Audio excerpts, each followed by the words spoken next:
Hi guys, welcome back to my YouTube channel that is Swapna's tutorial. So ನೀವೇನೋ ನನ್ನ ಚಾನಲ್ಗೆ subscribe ಆಗಿಲ್ಲ ಅಂದರೆ ಪ್ಲೀಸ್ ಸಬ್ಸ್ಕ್ರೈಬ್ ಆಗಿ, ವಿಡಿಯೋಸ್ನ ಲೈಕ್ ಮಾಡಿ, ಶೇರ್ ಮಾಡಿ, ಹಾಗೆ ಕಮೆಂಟ್ ಮಾಡಿ. ಸೊ ಇವತ್ತು ನಾನು ಮಾಡ್ತಿರೋ ಸಬ್ಜೆಕ್ಟ್ ಯಾವುದು ಅಂದರೆ 6M BComನ IAS 2 ಸಬ್ಜೆಕ್ಟ್ನ ಎಕ್ಸ್ಪ್ಲೈನ್ ಮಾಡ್ತಿದ್ದೀನಿ. ಸೊ ಇದರಲ್ಲಿ ಚಾಪ್ಟರ್ 2 ಬಂದು consolidated and separate financial statement and group entities ಅಂತ ಹೇಳಿ.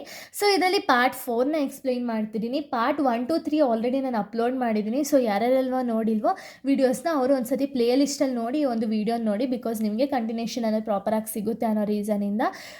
ಸೊ ಈ ಒಂದು ಪ್ರಾಬ್ಲಮ್ ಬಂದುಬಿಟ್ಟು 12 ಮಾರ್ಕ್ಸ್ ಕೇಳುವಂಥ ಒಂದು ಪ್ರಾಬ್ಲಮ್ ಆಗಿದೆ. 12 ಮಾರ್ಕ್ಸ್ನ ಫಸ್ಟ್ ಪ್ರಾಬ್ಲಮ್ನ ನಾನು ಈ ಒಂದು ವಿಡಿಯೋದಲ್ಲಿ ಎಕ್ಸ್ಪ್ಲೈನ್ ಮಾಡ್ತೀನಿ.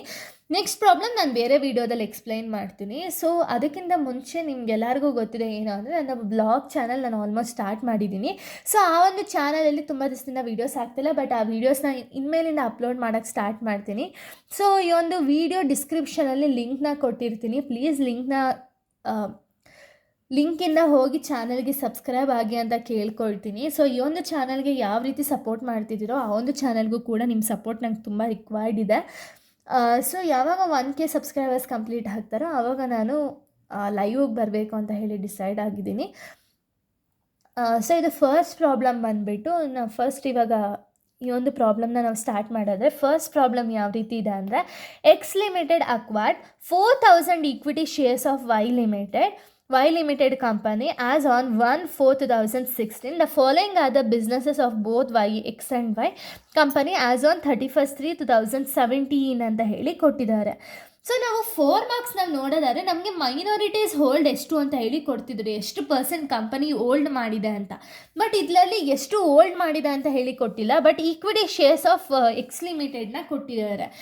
ಸೊ ಈ ಥರ ಮೆಥಡ್ ಏನಾದ್ರು ಕೊಟ್ಟರು ಅಂದರೆ ಇದು 12 ಮಾರ್ಕ್ಸಿಗೆ ಕೇಳುವಂಥ ಒಂದು ಕ್ವಶನ್ ಆಗಿದೆ. ಇಲ್ಲಿ ನೀವೇನು ಮಾಡಬೇಕು ಅಂದರೆ ರೇಷಿಯೋನ ಫೈಂಡ್ ಔಟ್ ಮಾಡಿ ಆಮೇಲೆ ಸೊಲ್ಯೂಷನ್ ಅನ್ನೋದನ್ನ ಸಾಲ್ವ್ ಮಾಡ್ತಾ ಹೋಗಬೇಕಾಗುತ್ತೆ. ಓಕೆನಾ? ಈ ಥರ ಕೊಟ್ಟರೆ ಕ್ವಶನಲ್ಲಿ ಮೈನಾರಿಟೀಸ್ ಹೋಲ್ಡ್ ನಿಮ್ಗೆ ಎಲ್ಲೂ ಕೊಟ್ಟಿಲ್ಲ, ನೀವೇ ನೋಡ್ಬೋದು, ಎಲ್ಲೂ ಕೊಟ್ಟಿಲ್ಲ.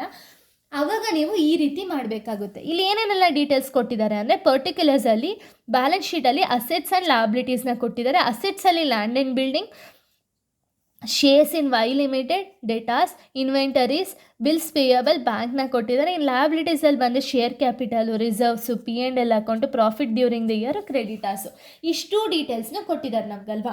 ಸೊ ಇಷ್ಟು ಡೀಟೇಲ್ಸ್ನ ಕೊಟ್ಬಿಟ್ಟು ಕ್ಯಾಲ್ಕುಲೇಟ್ NCI ಅಂದರೆ non controlling interest, goodwill on capital reserves ಅಂತ ಹೇಳಿ ಕೊಟ್ಟಿದ್ದಾರೆ. ಇಲ್ಲಿ ನೀವು ನಾನ್ ಕಂಟ್ರೋಲಿಂಗ್ ಇಂಟ್ರೆಸ್ಟ್ನು ಕ್ಯಾಲ್ಕುಲೇಟ್ ಮಾಡಬೇಕು ಆ್ಯಂಡ್ ಗುಡ್ ವಿಲ್ನು ನೀವು ಕ್ಯಾಲ್ಕುಲೇಟ್ ಮಾಡಬೇಕು. ಓಕೆನಾ? ಇಷ್ಟು ಡೀಟೇಲ್ಸ್ನ ಕೊಟ್ಟು ಇಷ್ಟು ಹೇಳಿದ್ದಾರೆ. ಬಟ್ ನಿಮ್ಗೆ ಇಲ್ಲೆಲ್ಲೂ ಪರ್ಸೆಂಟೇಜ್ನ ಮೆನ್ಷನ್ ಮಾಡಿಲ್ವಲ್ಲ. ಸೊ ಅದಕ್ಕೆ ನಾವೇನು ಮಾಡಬೇಕು ಅಂದರೆ ರೇಷಿಯೋನ ಕ್ಯಾಲ್ಕುಲೇಟ್ ಮಾಡಬೇಕಾಗುತ್ತೆ. ಇದು ಸೊಲ್ಯೂಷನು. ಇನ್ನು ನಾವು ಸೊಲ್ಯೂಷನ್ನ ಮಾಡಿದರೆ ಫಸ್ಟ್ ರೇಷಿಯೋನ ನಾವು ಕ್ಯಾಲ್ಕುಲೇಟ್ ಮಾಡಬೇಕು. ರೇಷಿಯೋನ ಕ್ಯಾಲ್ಕುಲೇಟ್ ಮಾಡಬೇಕು ಅಂದರೆ first number of shares in Y Limited ಎಷ್ಟು ಅಂತ ಹೇಳಿ ನೋಡ್ಕೋಬೇಕು. Y Limited ಶೇರ್ಸ್ ಎಷ್ಟು ಅಂತ ಹೇಳಿ ನೋಡ್ಕೋಬೇಕು. ಬಟ್ ಇಲ್ಲಿ ನೋಡಿ, ಇಲ್ಲಿ ಶೇರ್ಸ್ ಇನ್ Y Limited ಅಂತ ಹಾಕಿ ಎಕ್ಸ್ ಕಾಲಮಲ್ಲಿ ಕೊಟ್ಟಿದ್ದಾರೆ. ಸೊ ಎಷ್ಟು ಕೊಟ್ಟಿದ್ದಾರೆ? 5 lakh ಅಂತ ಹೇಳಿದ್ದಾರೆ. So shares of Y Limited ಬಂದು ಶೇರ್ ಕ್ಯಾಪಿಟಲ್ ಎಷ್ಟಿದೆ? 1 lakh. ಸೊ Y Limitedಲ್ಲಿ ಎಷ್ಟಿದೆ? 5 lakh rupees ಇದೆ. 5 lakh ಶೇರ್ಸು ಒಂದು ಶೇರ್ಗೆ ಎಷ್ಟು ರೂಪಾಯಿ ಅಂತ ಹೇಳಿದ್ದಾರೆ? 100 rupees ಅಂತ ಹೇಳಿದ್ದಾರೆ. So number of shares in Y Limited 5 lakh divided by 100 ಮಾಡ್ಕೋಬೇಕು. ಒಂದು ಶೇರ್ ವ್ಯಾಲ್ಯೂ ಬಂದು 100 ಅಂತ ಹೇಳಿದಾರಲ್ವಾ. ಸೊ ಅದೇ ರೀಸನ್ಗೆ 5 lakh ಡಿವೈಡೆಡ್ ಬೈ 100 ಮಾಡಿದಾಗ ನಿಮಗೆ 5000 rupees ಬರುತ್ತೆ. ನೀವು ಕ್ವಶನಲ್ಲಿ ನೋಡೋದಾದರೆ X limited acquired 4000 equity shares ಅಂತ ಹೇಳಿದಾರಲ್ವಾ. ಸೊ ಅದಕ್ಕೆ number of shares acquired by X limited ಎಷ್ಟು? 4000.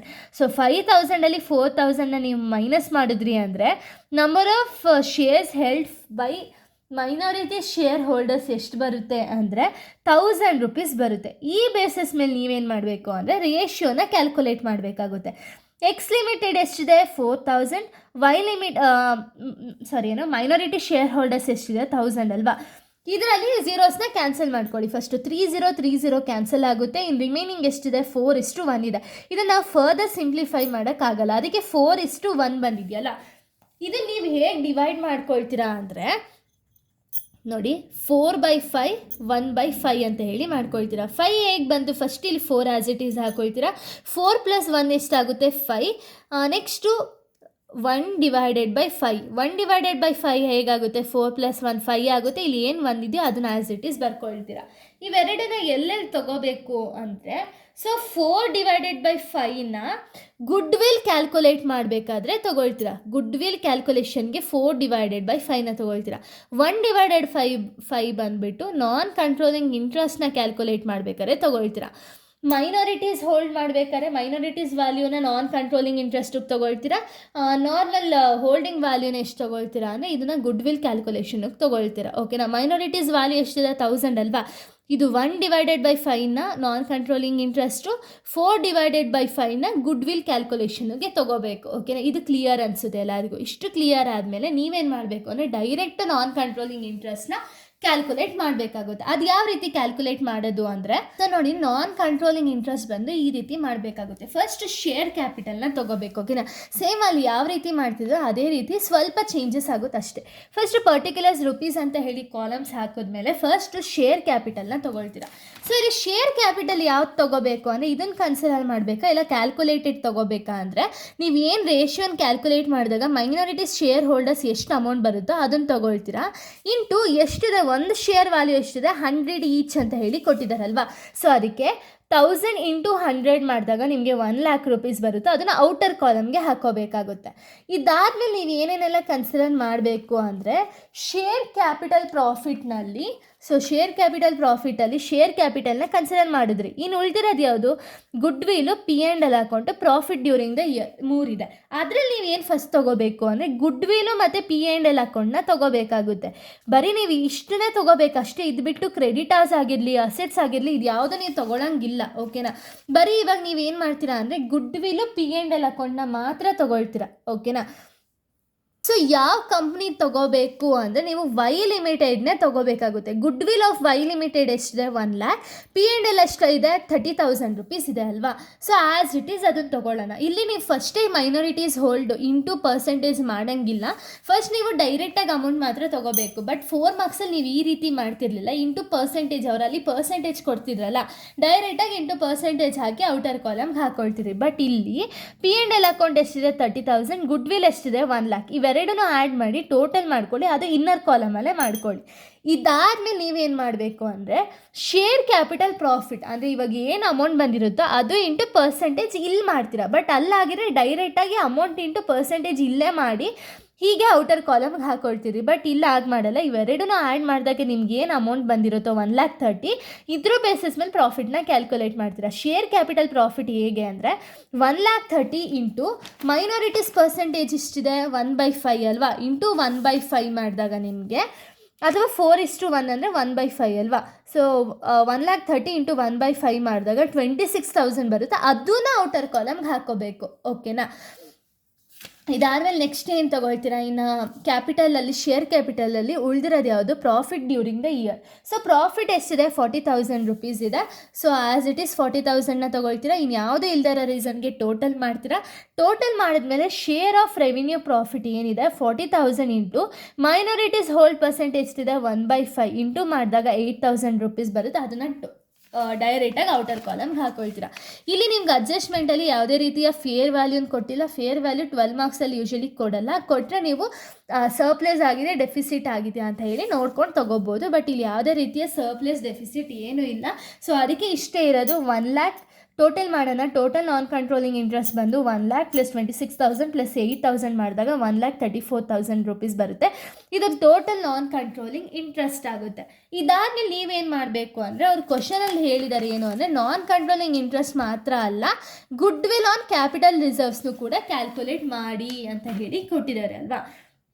ಸೊ ಇಲ್ಲಿ ಕ್ಯಾಲ್ಕುಲೇಟ್ ಮಾಡಬೇಕಲ್ವಾ. ಸೊ ಅದಕ್ಕೆ ನೀವೇನು ಮಾಡಿ ಅಂದರೆ ಫಸ್ಟು ಪರ್ಟಿಕ್ಯುಲರ್ಸ್ ರುಪೀಸ್ ಅಂತ ಹೇಳಿ ಹಾಕಬೇಕಾಗುತ್ತೆ. ಪರ್ಟಿಕ್ಯುಲರ್ಸ್ ರುಪೀಸಲ್ಲಿ ಶೇರ್ ಕ್ಯಾಪಿಟಲ್ನ ತೊಗೊಳ್ತೀರಾ. ಶೇರ್ ಕ್ಯಾಪಿಟಲ್ ಕ್ವಶನಲ್ಲಿ ಎಷ್ಟಿದೆ 5,00,000 ಇದೆ. ಸೊ ಆ್ಯಸ್ ಇಟ್ ಈಸ್ ಡೈರೆಕ್ಟಾಗಿ 5,00,000 ರೂಪೀಸ್ ತೊಗೊಳ್ತೀರಾ. Next face value of shares. ಎಷ್ಟು ಫೇಸ್ ವ್ಯಾಲ್ಯೂ ಇದೆ of X Limited face value ಎಷ್ಟಿದೆ ಅಂದರೆ 4,000 ಅಲ್ವಾ. 4,000 ಎಷ್ಟು ರೂಪಾಯಿ ಅಂತ ಹೇಳಿದ್ದಾರೆ, 100 ಈಚ್ ಅಂತ ಹೇಳಿದ್ದಾರೆ. 4,000 ಇಂಟು 100 ಮಾಡಿದಾಗ 4,00,000 ರೂಪೀಸ್ ಬರುತ್ತೆ. ಇನ್ನು ಶೇರ್ ಕ್ಯಾಪಿಟಲ್ ಲಾಸ್ನ ಕೊಟ್ಟಿದ್ದಾರೆ ನಮಗೆ. ಸೊ ಇಲ್ಲಿ ಟೋಟಲ್ ಶೇರ್ ಕ್ಯಾಪಿಟಲ್ ಎಷ್ಟಿದೆ ನಮಗೆ, ಇಲ್ಲಿ ಶೇರ್ ಕ್ಯಾಪಿಟಲ್ ಟೋಟಲ್ ಮಾಡಿದಾಗ ನಿಮಗೆ 1,30,000 ಬರುತ್ತೆ. 1,30,000 ಇಂಟು ಒಂದು ನಾರ್ಮಲ್ ಎಕ್ಸ್ ಲಿಮಿಟೆಡ್ ಪರ್ಸೆಂಟ್ ಅಂದರೆ ಹೋಲ್ಡಿಂಗ್ ಕಂಪನಿ ಎಷ್ಟು ಪರ್ಸೆಂಟ್ ಇದೆ 4/5 ಅಲ್ವಾ, ಇಂಟು 4/5 ಮಾಡಿದಾಗ 1,04,000 ರುಪೀಸ್ ಬರುತ್ತೆ. ಈ ಶೇರ್ ಕ್ಯಾಪಿಟಲ್ಲಿ ನಾವು ಇಷ್ಟನ್ನು ಮೈನಸ್ ಮಾಡಿದಾಗ ನಮ್ಗೆ ಎಷ್ಟು ಫೇಸ್ ವ್ಯಾಲ್ಯೂ ಬಂದಾಯಿತು ಅದು ಸಿಗಬೇಕಾಗುತ್ತೆ, -4,000 ರುಪೀಸ್ ನಮಗೆ ಸಿಗುತ್ತೆ. ಓಕೆನಾ. ಸೊ ಇದು ನಮಗೆ good will and non controlling interest calculation -4,000 ಬಂದಿದೆ. ಹೇಗೆ 5,000 -4 ಲ್ಯಾಕ್ -1,04,000 ಮಾಡಿದಾಗ -4,000 ಬಂದು ಕ್ಯಾಪಿಟಲ್ ರಿಸರ್ವ್ ಅಥವಾ ಗುಡ್ ವಿಲ್ ಅಂತ ಹೇಳಿ ನಾವು ಕನ್ಸಿಡರ್ ಮಾಡ್ತೀವಿ. ಓಕೆನಾ. ಇಲ್ಲಿಗೆ 12 ಮಾರ್ಕ್ಸ್ ಫಸ್ಟ್ ಪ್ರಾಬ್ಲಮ್ ಅನ್ನೋದು ಕಂಪ್ಲೀಟ್ ಆಗುತ್ತೆ. ಇನ್ನು ನೆಕ್ಸ್ಟ್ ಪ್ರಾಬ್ಲಮ್ ಬಂದು ನೆಕ್ಸ್ಟ್ ವೀಡಿಯೋದಲ್ಲಿ ಎಕ್ಸ್ಪ್ಲೇನ್ ಮಾಡ್ತೀನಿ. So thank you guys, thanks for watching.